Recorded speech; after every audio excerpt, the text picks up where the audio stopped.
Guilty. That's the verdict in Colorado as a jury convicts James Holmes in a mass shooting at a theater just outside Denver. We, the jury, find the defendant, James Egan Holmes, guilty. The suspected shooter from 21-year-old Dylan Roof, he stood there stoically.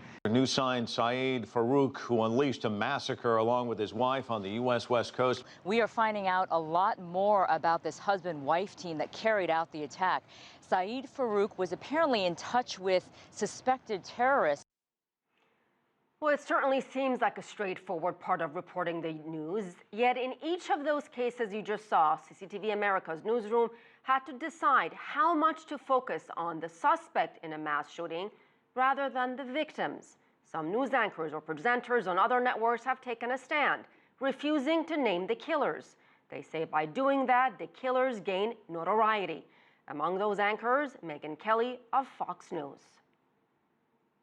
Get his name on other shows like the one that preceded this one and online, but we have decided not to name these mass killers as a policy here on the Kelly File.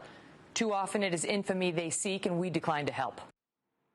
Well, some viewers and journalists criticized Kelly for her decision. The debate blew up on social media sites like Twitter.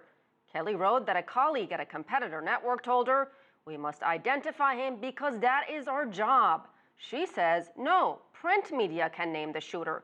Television gives the shooter the infamy he desired. Well, that competitor, Don Lemon of CNN, replied, "My heart agrees with you, but I believe we journalists must name shooters," he added, sparingly though.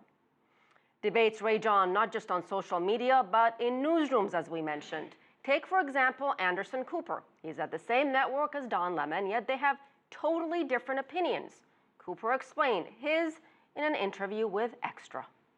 You know, everybody knows the person's name, and a lot of times these shooters, they want attention. They want their names to kind of live on, and I think it's more important that, you know, history shouldn't remember the name of a killer. That history should remember the name of somebody who lived a good and decent life and who died trying to save others.